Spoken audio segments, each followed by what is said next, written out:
tagline kita di sini adalah biarkan tanaman bicara. Jadi kita nggak akan banyak teori karena petani nggak suka teori. Petani itu sukanya bukti. Jadi kalau Anda misalnya presentasi pada petani, saya kira nggak perlu banyak teori.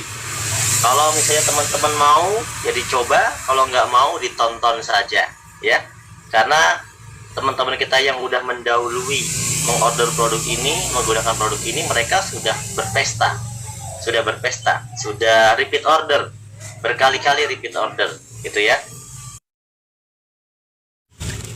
Di sini ada produk, ya. Di sini yang akan kita jelaskan lebih prioritas nanti ke fotosintesa dan ekosida sebenarnya. Yang sisa yang fotosintesa slow release yang nomor 4 ini. Kemudian sama ekosida, Herbiko nggak perlu dibahas ya, kan Herbiko itu nggak terlalu banyak teknis yang rumit ya, termasuk mudah lah, tinggal diaplikasikan saja. Nah, kita akan lebih banyak nanti paling bicara fotosintesa, bicara slow release gitu ya. Kita mulai dari yang pertama, ini adalah produk, di depan ini ada gambar produk fotosintesa dan slow release. Ini adalah pupuk ya, dua-duanya adalah pupuk. Yang sebelah kiri fotosintesa adalah pupuk, bentuknya kalau dibuka bentuknya seperti tepung ya. Tapi sebenarnya ini nanti akan kita cairkan dengan air. Jadi dia menjadi POC, pupuk organik cair. Cuma di sekarang bentuk awalnya ini tepung, kemudian nanti kita cairkan.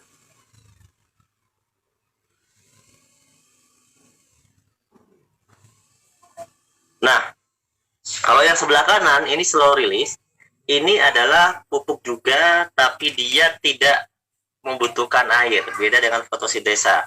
Kalau fotosintesa kita cairkan, kemudian kita semprotkan. Kalau yang slow release itu ditanam sama bungkus-bungkusnya, ya. Kita tanam sama bungkus-bungkusnya, dia tinggal kita lubangin aja, dilubangin pakai pisau gitu aja ya. Kemudian dicacah gitu ya, dilubangin, acak, terus masukkan sama bungkus-bungkusnya ke dalam tanah. Jadi tahu ya perbedaannya ya. Tapi sebenarnya ini adalah sama-sama saja, bedanya adalah beda nanti peruntukan atau beda situasi kalau kita menggunakannya. Secara umum yang paling multi adalah fotosintesa ya, multi talent.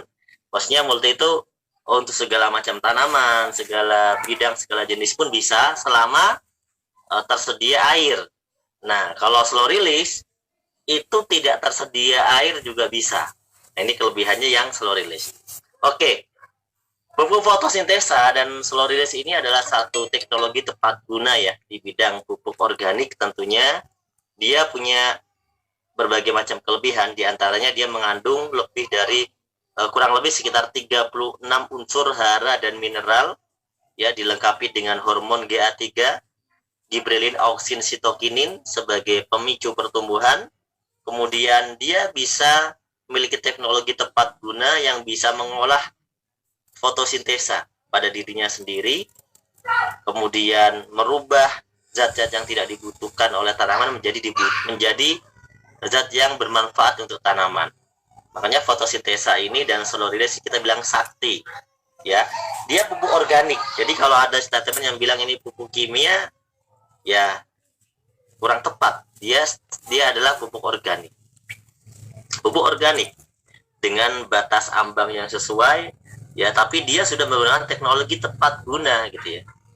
Nah, kelebihannya lagi apa? Selain mengandung 36 unsur tadi, kelebihannya kedua adalah tidak membutuhkan pupuk tambahan.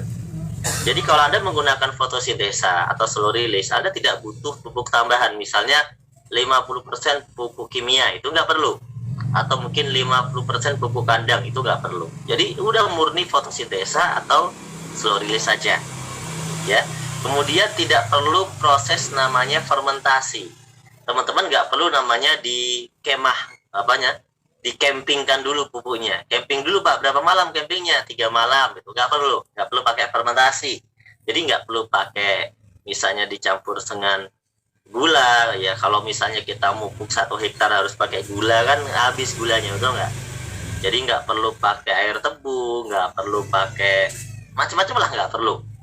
Pak, itu ada teknologi mikrobanya? Nggak ada. Dia ada juga teknologi mikrobanya, Cuma mikrobanya ini luar biasa nih, mikrobanya udah kelasnya jenderal, jadi nggak usah dikasih makan ya, nggak usah dikasih makan, dia udah punya mikroba yang kelasnya jenderal. Jadi nggak perlu dibuatin makanan, dia udah bisa menciptakan makanan untuk dirinya sendiri. Nah ini luar biasa, ada bakteri atau mikroba pembenah tanah di dalamnya juga salah satunya. Jadi ini sangat lengkap sekali ya. Bagaimana cara aplikasi fotosintesa? Secara umum aplikasi fotosintesa ini satu saset ya, ini 35 gram ya, nanti 35 gram ini dibiangkan ke 1 liter supaya mudah untuk dibagi-bagi, dijadikan cair dulu 1 liter biar mudah dibagi, kemudian bisa diaplikasikan ke air itu 4 tangki